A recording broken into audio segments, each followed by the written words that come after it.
Welcome back दोस्तों।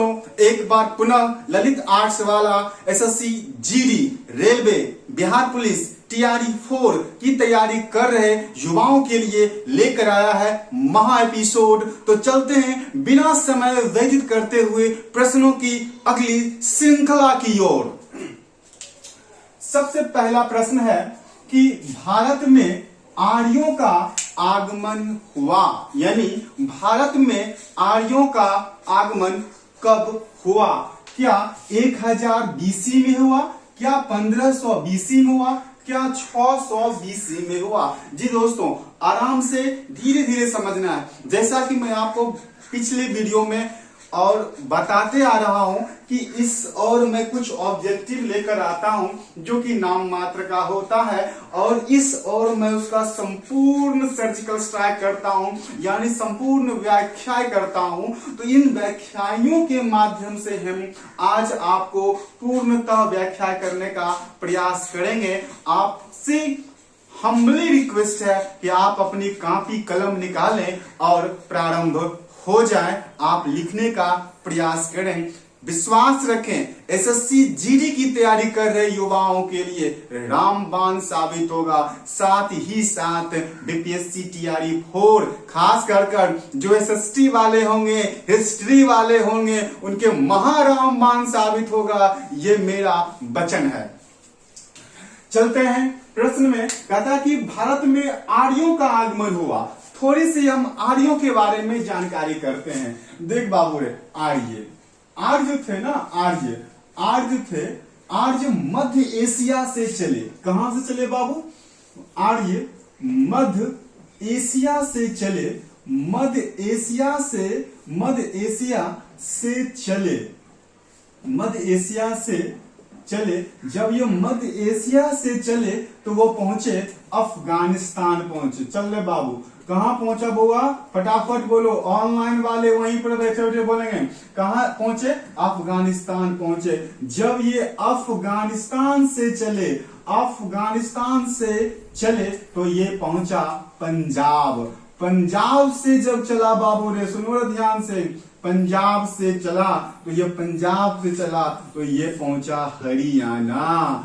हरियाणा से जब पहुंचा तो वो कहां चला बाबू रे? दिल्ली। दिल्ली से वो जब चला तब कहां चला बाबू रे? यूपी। और यूपी से जब चला तो अपना बिहार। कहां पहुंच गया? अपना बिहार। और इसी बिहार में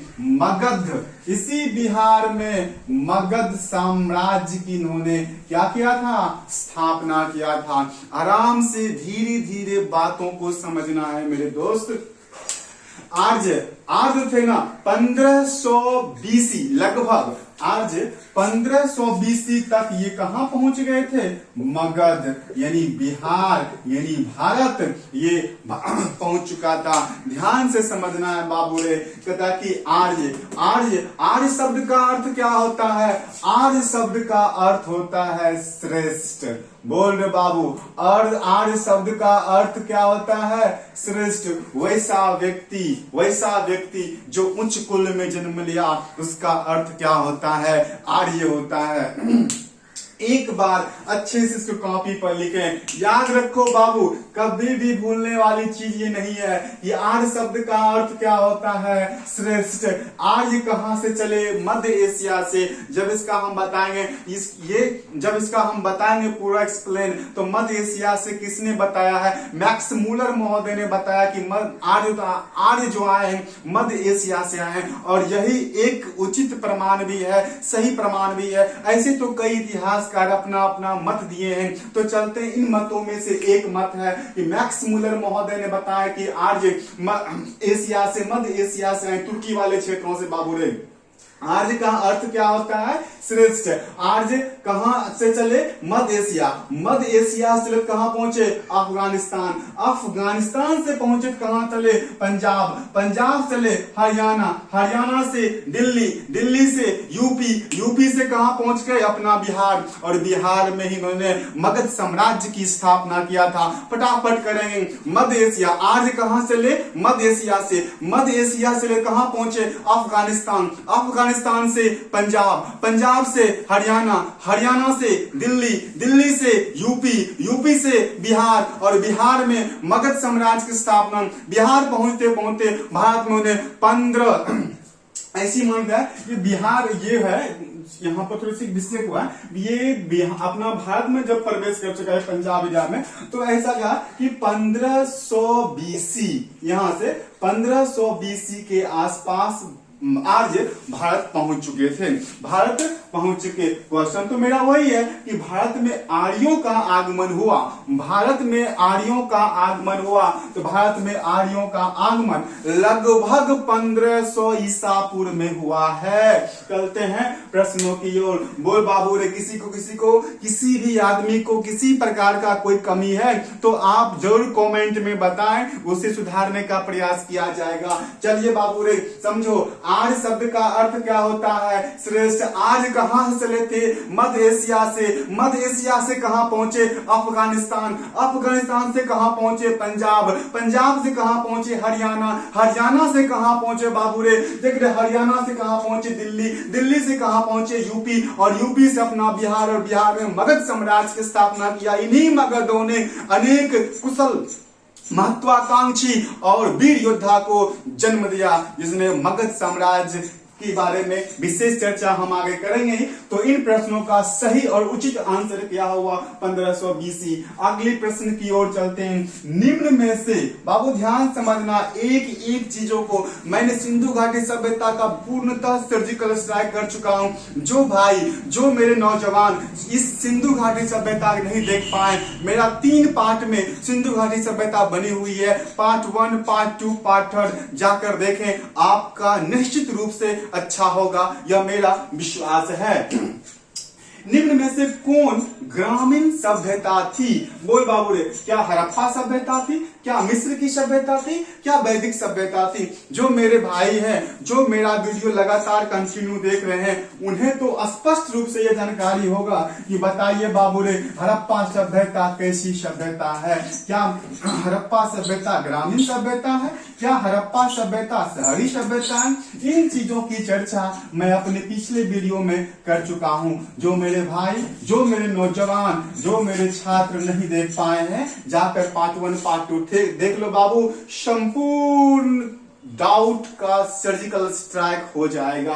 थोड़ी सी जानकारी लेते हैं कि कहता है कि ग्रामीण सभ्यता, थोड़ी सी तुलनात्मक जानकारी लेते हैं और आपसे हम्बली रिक्वेस्ट है, आप इसे जरूर अपनी कॉपी में लिखें। बाबू कहीं नहीं मिलेगा इस टाइप का कंटेंट, इस तरह का जो तत्व हम आपको दे रहे हैं कहीं नहीं मिलने वाला है। ऑब्जेक्टिव डालने वाला बहुत मिल जाएगा, लेकिन इस तरह से व्याख्या देने वाले बहुत कम मिलेंगे। चलते हैं समय नहीं व्यतीत करते हुए बाबू रे, 2 सभ्यता, एक सिंधु घाटी सभ्यता जिसको बोलते हैं हम अंग्रेजी में Indus valley civilisation, Indus valley civilisation. इसी को तो हम बोलते हैं हड़प्पा, इसी को बोलते हैं हड़प्पा संस्कृति या हड़प्पा सभ्यता संस्कृति या सिंधु घाटी सभ्यता।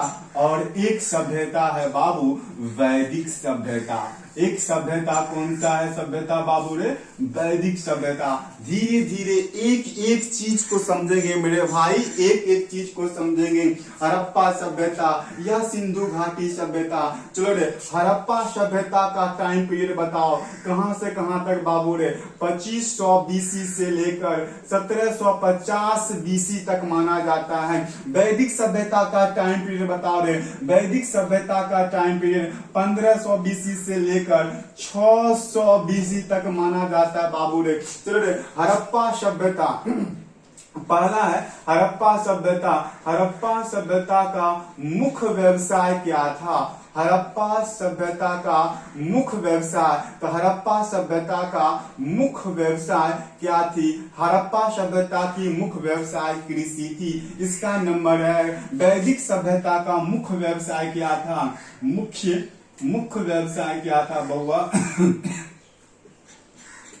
मुख्य व्यवसाय क्या था? इसका मुख्य व्यवसाय पशुपालन था। इसका मुख्य व्यवसाय पशुपालन था। बाबू रे ये सब बताओ कैसी सभ्यता थी? ये मातृसत्तात्मक सभ्यता थी। मातृसत्तात्मक सभ्यता। ये कैसी सभ्यता थी? मातृसत्तात्मक सभ्यता। नंबर 2, यह पितृ, ध्यान देगा बाबू रे, यह पितृसत्तात्मक पितृसत्तात्मक सभ्यता थी। यह सत्तात्मक सभ्यता थी। इसकी बात करें, इसकी लिपि बाबू समझना है एक एक चीज को। लिपि इसकी भाव चित्रात्मक लिपि थी। कैसी लिपि बाबू रे? भाव चित्रात्मक लिपि थी। और इसकी लिपि कैसी थी? इसकी लिपि देवनागरी लिपि थी। देवनागरी, जिस अभी भी तो हम देवनागरी लिपि का ही प्रयोग करते हैं। चलो रे, यह कैसी सभ्यता थी? बोल बाबू रे, यह नगरीय सभ्यता थी। यह नगरीय सभ्यता थी। बोल बाबू रे, यह कैसी सभ्यता थी? यह ग्रामीण सभ्यता थी। ग्रामीण सभ्यता थी। यह कांस्य युगीन सभ्यता भी इसे कहते हैं। कांस्य युगीन सभ्यता थी। और ये लौह युगीन सभ्यता थी। लौह युगीन सभ्यता थी। यह कैसी सभ्यता थी बउआ? लौह युगीन सभ्यता थी। आराम से इसे डाउनलोड करना है बाबू। लिखना है हड़प्पा सभ्यता या सिंधु घाटी सभ्यता या हड़प्पा संस्कृति। वैदिक सभ्यता, हड़प्पा सभ्यता का टाइम पीरियड 2500 से लेकर 1750। वैदिक सभ्यता का टाइम पीरियड 1500 से लेकर 600 BC। हड़प्पा सभ्यता की मुख्य व्यवसाय कृषि थी। वैदिक सभ्यता की मुख्य व्यवसाय पशुपालन थी। यह हड़प्पा सभ्यता मातृसत्तात्मक सभ्यता थी। मोस्ट MVVI प्रश्न बउआ, मातृसत्तात्मक सभ्यता थी। वैदिक सभ्यता पितृसत्तात्मक सभ्यता थी। अच्छा, अभी भी तो हमारे समाज में पिता का ही वर्चस्व रहता है ना। लिपि, हड़प्पा सभ्यता की लिपि कैसी थी? भाव चित्रात्मक लिपि थी। जो मेरा वीडियो, पिछला वीडियो आप देखे होंगे, उसमें भाव चित्रात्मक लिपि यानी सिंधु घाटी सभ्यता की लिपि एकदम बखूबी वर्णन किया गया है। चल बाबू, लिपि किसके? वैदिक सभ्यता की लिपि देवनागरी लिपि। हड़प्पा सभ्यता कैसी सभ्यता थी? नगरीय सभ्यता। वैदिक सभ्यता कैसी सभ्यता थी? ग्रामीण सभ्यता। हड़प्पा सभ्यता कांस्य युगीन सभ्यता भी थी। वैदिक सभ्यता लौह युगीन सभ्यता थी। हड़प्पा सभ्यता का प्रिय पशु क्या था? बोल बाबू रे, फटाफट बताओ, कई बार बताए होंगे। कुंवर वाला सांड, कुंवर वाला बैल भी बोल सकते हैं, या कहीं कहीं आपको सांड भी मिलेगा। चल रहे, इसका प्रिय पशु क्या था? वैदिक काल का प्रिय पशु गाय था। गाय को अधन्या कहा गया। अधन्या, गाय को क्या कहा गया है? अधन्या कहा गया। संपूर्ण सर्जिकल स्ट्राइक का बोले प्रिय पशु क्या था? कुंवर वाला पांड, कुंवर वाला सांड या कुंवर वाला बैल। सिंधु घाटी सभ्यता की प्रिय पशु कुंवर वाला बैल। वैदिक सभ्यता की प्रिय पशु क्या थी? गाय। गाय को अधन्या कहा जाता था। गाय को अधन्या कहा जाता था, अर्थात जिसे मारा ना जा सके। वैदिक युग में जो गाय की हत्या करते थे उसे फांसी देने की सजा तक मिलती थी। देश निकाला देने की सजा तक भी मिलती थी।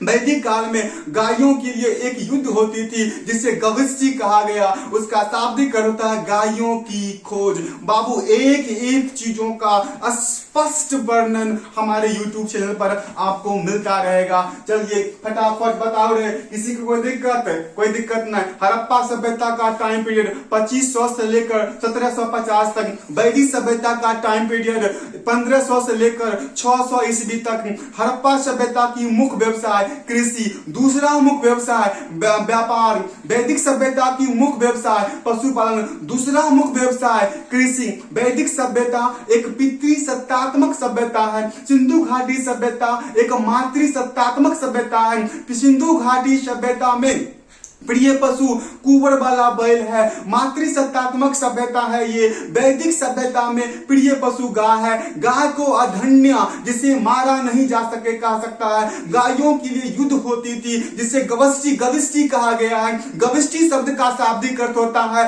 गायों की खोज। वैदिक सभ्यता लौहयुगीन सभ्यता है, जबकि सिंधु घाटी की सभ्यता एक कांस्ययुगीन सभ्यता है। चलते हैं अगले प्रश्नों की श्रृंखला की ओर। एक एक प्रश्नों का जो चाहो वो कर लो। चले बाबू, अगला प्रश्न ये है, इसे आप डाउनलोड कर लें या स्क्रीनशॉट कर लें। सबसे अच्छा स्क्रीनशॉट मार लें अपने अपनी कॉपी में, निश्चित तौर पर कर लें। चलिए अगली प्रश्न है ये कि रिंग वैदिक काल का कालखंड है। रिंग वैदिक काल का कालखंड है क्या 1500 से 1000 बीसी है?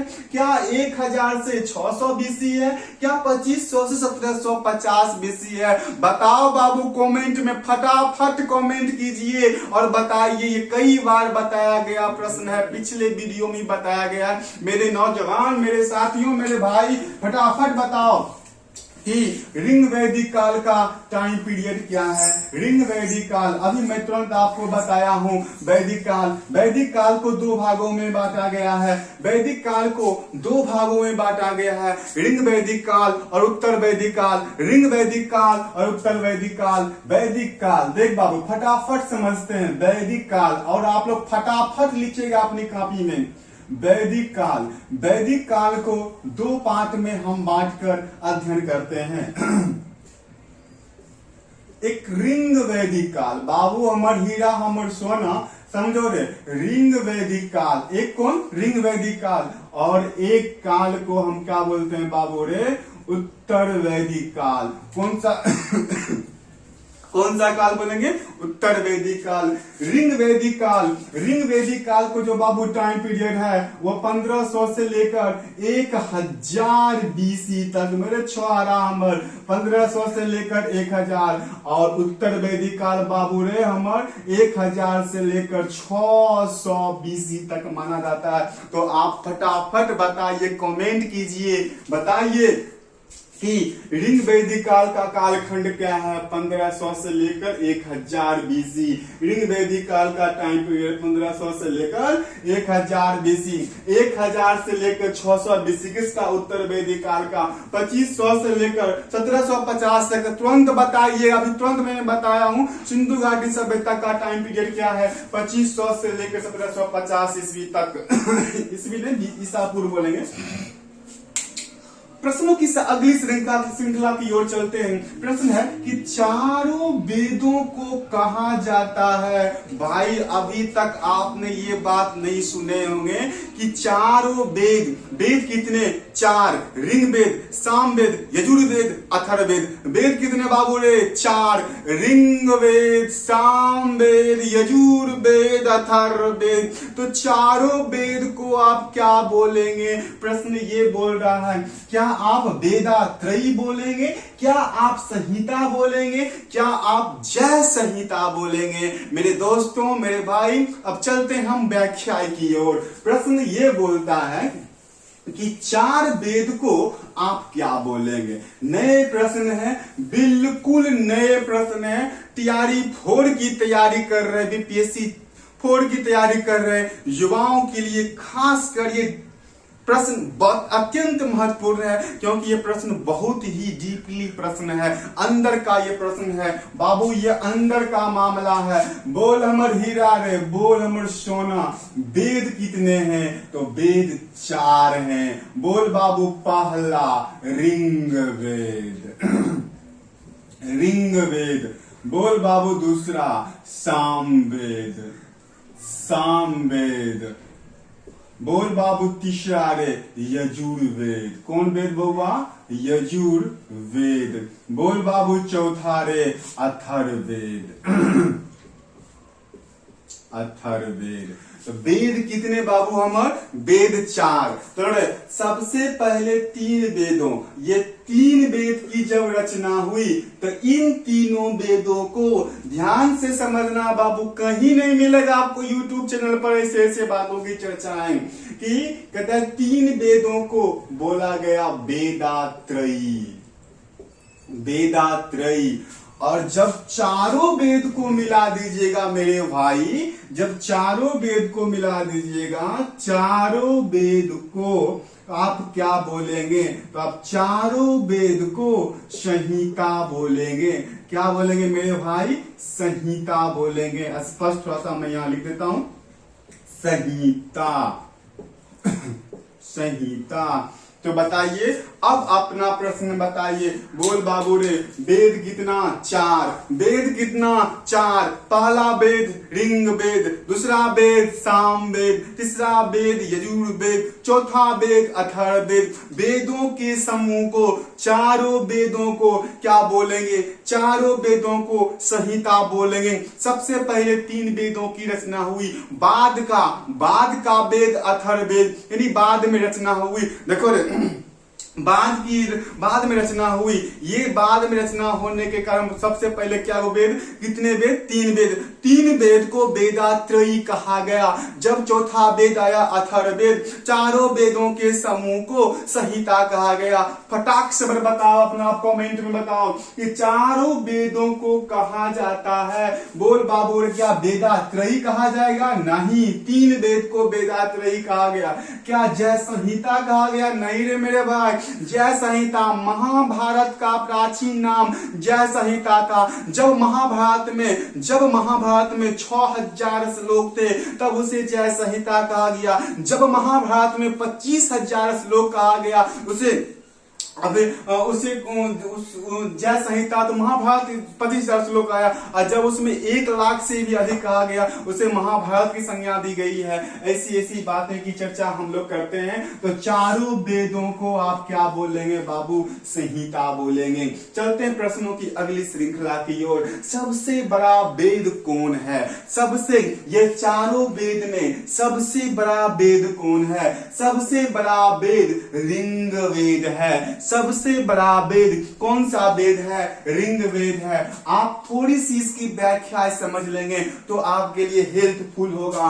चलते हैं ऋग वेद की ओर। एक चीजों का मैं संपूर्ण व्याख्या, इसके बाद बाबू ऋग वेद आपको कहीं से पढ़ने की जरूरत नहीं है। ऋग वेद की चर्चा हम लोग करते हैं। आराम से आप लोग भी अपनी कॉपी कलम लिखा लें और लिख लें, ताकि आपका अच्छा हो सके। देख बाबू रे, ऋग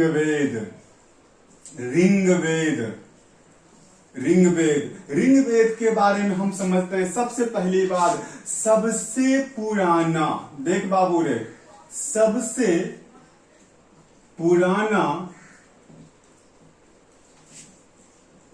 और बड़ा वेद, सबसे पुराना और सबसे बड़ा वेद ऋग वेद है। उसके बाद ऋग वेद में 10 मंडल हैं। ऋग वेद में कुल कितने मंडल हैं? 10 मंडल हैं।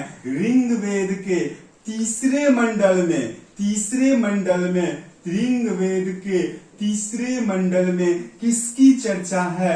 ऋग वेद के तीसरे मंडल में गायत्री मंत्र की चर्चा दिया गया है। गायत्री मंत्र की चर्चा है। किस देवता को समर्पित है? तो देवता सावित्री को समर्पित है। देवता सावित्री को समर्पित है। किसको समर्पित है? सावित्री को। कहता कि चौथे मंडल में किसकी चर्चा है? ऋग वेद के चौथे मंडल में कृषि की चर्चा किया गया है। ऋग वेद के 9वें मंडल में किसकी चर्चा है मेरे दोस्त? ऋग वेद के 9वें मंडल में सोम रस की, देवता सोम की चर्चा है। ऐसा लिखें, देवता सोम देवता की चर्चा है।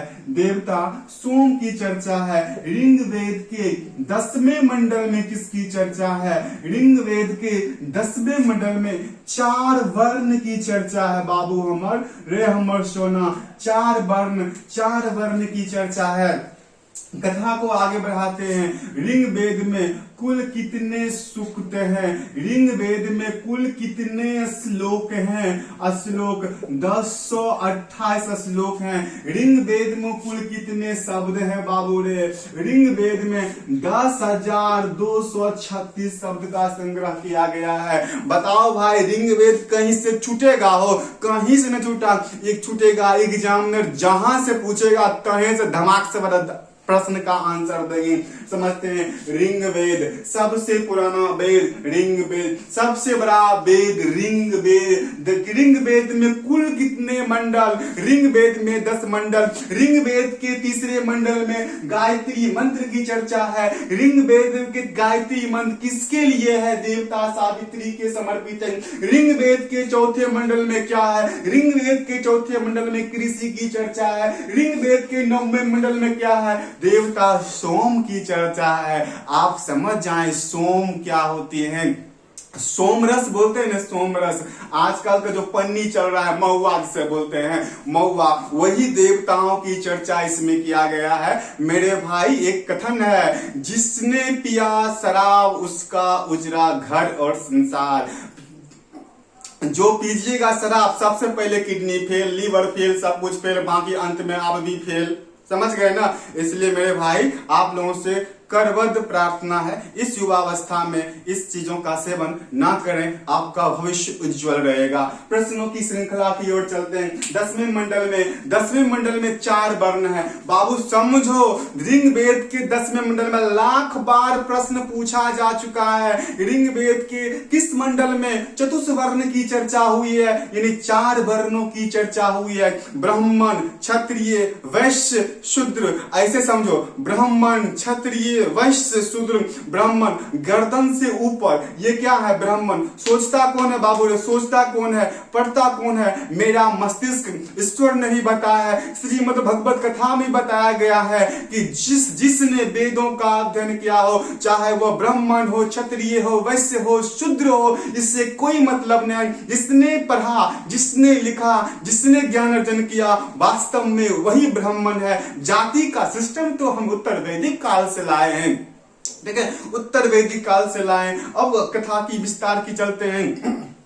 ऋग्वेद ऊपर, गला से ऊपर क्या हो गए? ब्रह्म ये है। ऐसा कहा जाता है कि ब्रह्म की उत्पत्ति ब्रह्मा के मुखों से हुई है। आप किसी को लापर मारते हैं, आप किसी को जब झूसा देंगे, किससे देंगे? ले धमाक। सबसे पहले किसको देंगे? मुष्टिका प्रहार करते हैं। तो ये भुजाओं को क्षत्रिय बोला गया। बाबू जो जंघा है ना, जंघा को बोला गया क्या? वैश्य। वैश्य मतलब व्यापारी लोग कहा गया, व्यापारी लोगों का आ गया। आपके घर में लाख विपद पड़ जाए बाबू, लाख विपद, लेकिन ये टंकीवा जो है, पेट जो है, ये पेटवा को बार नहीं मानेगा कि हमको भूख नहीं लगेगा। समझे? हमारा ये क्या बोलते हैं, कुछ मस्तिष्क का सिस्टम है। जब हम आपको बायोलॉजी पढ़ाएंगे तो उस पर हम आपको बढ़िया से समझाएंगे आखिर हमको विपत्ति में भूख क्यों नहीं लगती है, आखिर हमें विपत्ति में क्यों भूख नहीं लगती है, टेंशन में हमें क्यों नहीं भूख लगती है। इसका वीडियो मैं अलग से डालूंगा। ये कमाल है मस्तिष्क का मेरे भाई, मेरे दोस्त। जब मैं आपको बायोलॉजी का एपिसोड लेकर आऊंगा आप युवाओं के लिए, तो उसमें हम समझेंगे।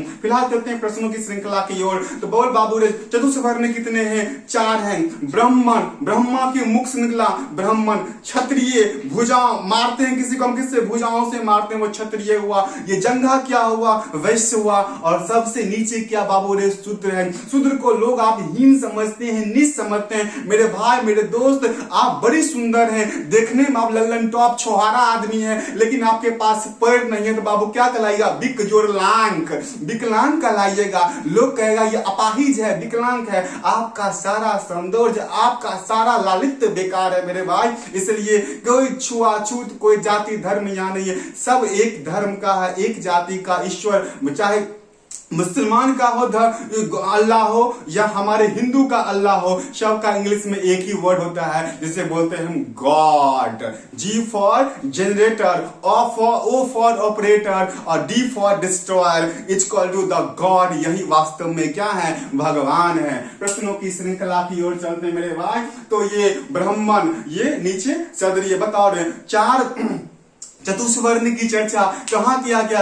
ऋग्वेद के 10वें मंडल में। ऋग्वेद के किस सूक्त में? ऋग्वेद के 10वें मंडल के पुरुष सूक्त में किया गया है, चतुस्वर्ण की चर्चा किया गया है। बता रहे ऋग्वेद में कुल कितने श्लोक हैं? 1028 श्लोक हैं। ऋग्वेद में कुल कितने शब्द हैं? 10,236 श्लोक हैं मेरे दोस्त, 10,236 श्लोक हैं। चलते हैं प्रश्नों की श्रृंखला की ओर। तो बताइए सबसे बड़ा वेद कौन है? सबसे बड़ा वेद ऋग्वेद है। सामवेद एकमात्र ऐसा वेद है जिसे भारतीय संगीत का जनक कहा जाता है। यजुर्वेद में यज्ञों की चर्चा किया गया है।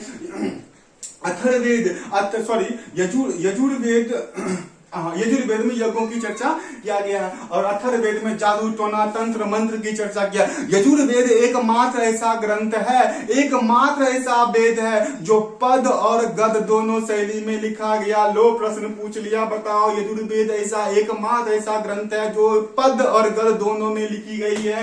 ध्यान से समझना, सबसे बड़ा वेद क्या हो गया? ऋग्वेद हो गया। वेद का अर्थ होता है, फटाफट इसको निकाल लेते हैं, वेद का अर्थ ज्ञान होता है, धन नहीं होता, ब्रह्म नहीं होता, इनमें से कोई नहीं होता। चलते हैं, अब चलते हैं। निम्न में से किस देश का संविधान, ले बाबू आगलो पॉलिटिकल साइंस आ गया। अब से हम आपको पॉलिटिकल साइंस की दुनिया में ले चलते हैं। हिस्ट्री से आपको चलेंगे पॉलिटिकल साइंस को, धीरे धीरे फिजिक्स ले जाएंगे। रीजनिंग का एक महा एपिसोड आपको मैं लेकर जल्द ही आपके सामने प्रस्तुत होने वाला हूं। निम्न में से किस देश का संविधान लिखित नहीं है? किस देश का संविधान लिखित नहीं है बाबू? फटाफट समझते हैं इस दोस्त को। बताओ मेरे हीरा, संविधान किसे कहते हैं? कोई कमेंट करो, संविधान किसे कहते हैं? जो आप हमारे यहाँ पढ़ते हैं आर्ट्स कोचिंग सेंटर में, सबको पता होगा संविधान किसे कहते हैं। मेरे यूट्यूब के अभ्यर्थियों, आप समझें आज संविधान किसे कहते हैं। किसी भी देश की राज व्यवस्था को चलाने के लिए, किसी भी देश की राज व्यवस्था को चलाने के लिए जहां पर नियम और कानून लिखे रहते हैं, जिस किताब में नियम और कानून लिखे रहते हैं उसी को हम कहते हैं संविधान। हमारे घर का भी एक संविधान, एक नियम, एक कानून है।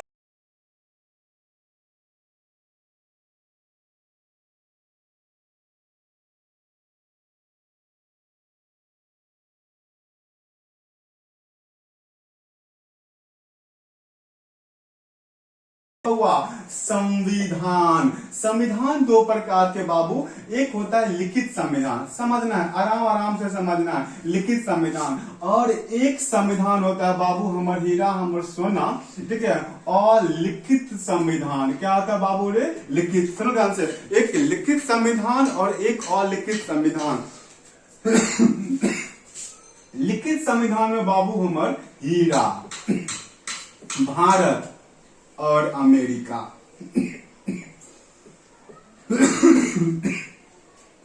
और अलिखित संविधान बाबू ब्रिटेन, नाम कभी सुने हैं ना? ब्रिटेन, सऊदी अरब,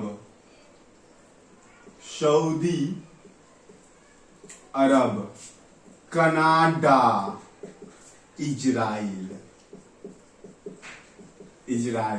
देखो सुगा, ये प्रश्न जो है ना बीपीएससी टीआरई 3 में पूछा गया है, इतिहास जीएस में, कि बताइए निम्न में से कौन लिखित संविधान नहीं, किस में से लिखित संविधान नहीं है? निम्न में से किस देश का संविधान लिखित नहीं है? क्या अमेरिका का है? आप देख रहे हैं लिखित संविधान अमेरिका का है। क्या भारत का है? आप देख रहे हैं लिखित संविधान भारत का है। बोल बाबू, आंसर क्या होगा? आंसर होगा सऊदी अरब। सऊदी अरब में लिखित संविधान नहीं है, वहां पर प्रथाओं पर, मान्यताओं पर आधारित है। तो आप लोग फटाफट बताएंगे। संविधान दो तरह का, एक लिखित संविधान, एक अलिखित संविधान। भारत का संविधान लिखित संविधान है, अमेरिका का संविधान लिखित संविधान है, सऊदी अरब का संविधान अलिखित संविधान है, मान्यताओं पर आधारित सिद्धांत है। कनाडा का संविधान, इजराइल का संविधान और ब्रिटेन का संविधान। मेरे भाई मेरे दोस्त, ये क्या है? अलिखित संविधान है। आप इसे लिख लो, गांठ मान लो मेरे भाई, जरूर पूछने की प्रश्न है। अब कहता है प्रश्नों की अगली श्रृंखला की ओर, पर थोड़ी सी मेरा मन है आपको संविधान थोड़ी सी अच्छे से समझा दें, ताकि आप भी क्या याद रखिएगा। संविधान की चर्चा हम लोग कर लेते हैं। प्रश्न है मेरे भाई मेरे दोस्त, मेरे प्रश्न है कि सबसे नया संविधान, बताओ फटाफट कमेंट में बताइए मेरे भाई कि सबसे बड़ा संविधान किस देश की है। सबसे क्या अमेरिका का है, क्या भारत का है, क्या क्यूबा का है? आप लोग फटाफट बताएं और हमारी पूर्णतः व्याख्या को निश्चित लिखें। आशा ही नहीं विश्वास है आपके जीवन में भी और आपके एग्जाम के लिए महत्वपूर्ण ही नहीं अति महत्वपूर्ण होगा। चलते हैं प्रश्नों की अगली श्रृंखला की ओर। तो संविधान की चर्चा करें मेरे भाई। संविधान बोल रहे बाबू, संविधान, एक संविधान की चर्चा कर ले मेरे दोस्त मेरे भाई। संविधान, सबसे नया संविधान, विश्व का सबसे नया संविधान एक क्यूबा नाम का देश है, उस देश का ही है। इसका संविधान सन 2019 में बना है। सबसे पुराना संविधान, विश्व में सबसे पुराना संविधान अमेरिका का है मेरे भाई। किसका है? अमेरिका का है। अमेरिका का संविधान 1789 को बनाया गया था। विश्व का सबसे बड़ा संविधान किस देश का हुआ? विश्व का सबसे बड़ा संविधान, विश्व का सबसे बड़ा और छोटा, सबसे छोटा संविधान, विश्व में सबसे छोटा संविधान किस देश का है मेरे भाई? तो विश्व में सबसे छोटा संविधान अमेरिका का है। बोल मेरे भाई, किसका है? अमेरिका का है। विश्व में सबसे बड़ा संविधान किसका है? सबसे बड़ा संविधान किसका है? आंसर होगा मेरे बाबू, मेरे दोस्त, मेरे हीरा, मेरे सोना, मेरा टाटा, मेरा बिरला, मेरा इंडिकॉम। क्या होगा? सबसे बड़ा संविधान किसका है? भारत। कैसे? तो ऐसे समझते हैं। थोड़ी सी बात बाबू, संविधान, सबसे नया संविधान किस देश का है? क्यूबा का है। क्यों है? क्योंकि 2019 में ये बना है। सबसे पुराना संविधान अमेरिका का है। सबसे पुराना संविधान अमेरिका का है क्योंकि ये सबसे पहले 1789 को ही निर्माण की गई थी। सबसे छोटा संविधान अमेरिका का है। किस आधार पर बोलेंगे भाई? क्योंकि अमेरिका के संविधान में मात्र 7 ही आर्टिकल है मेरे भाई, 7 आर्टिकल। और भारत का संविधान सबसे बड़ा संविधान कैसे? तो ऐसे।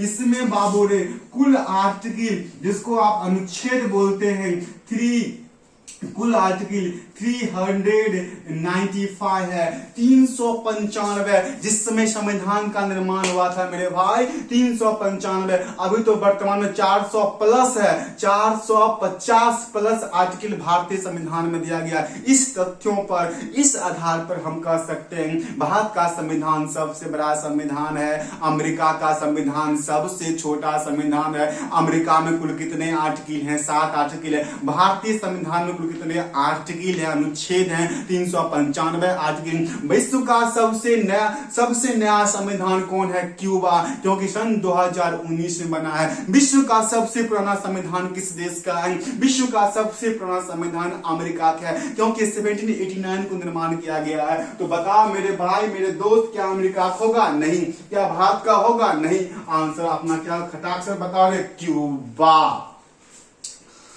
तो चलते हैं एक संक्षेप में समरी की ओर। फटाफट हम एक निगाहों में देख लेते हैं। भारत में आर्यों का आगमन कब हुआ? 1500 BC में हुआ। निम्न में से कौन ग्रामीण सभ्यता थी?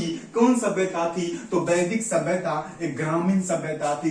ऋग वैदिक काल का कालखंड है। 1500 से लेकर 1000 BC तक ऋग वैदिक काल का कालखंड है। चारों वेदों को कहा जाता है, चारों वेदों को जय संहिता कहा जाता है। सबसे बड़ा वेद कौन है बाबू? सबसे बड़ा वेद ऋग वेद है। वेद का अर्थ क्या होता है? वेद का अर्थ ज्ञान होता है। निम्न में से किस देश का संविधान लिखित नहीं है? तो सऊदी अरब का संविधान लिखित नहीं है। सबसे नया संविधान किस देश का है? क्यूबा का है। तो आज कुछ प्रश्नों की श्रृंखला की ओर। हमें आशा है आपके लिए मेरा वीडियो हेल्पफुल जरूर होता होगा। आप को मेरा वीडियो कैसा लगा ये कमेंट में जरूर बताएंगे। तो चलते हैं, आज भर इतना ही। अगले दिन हम मिलेंगे आपको नए एपिसोड के, नया मूड, नया मिजाज के साथ। इसी के साथ जय हिंद, जय भारत।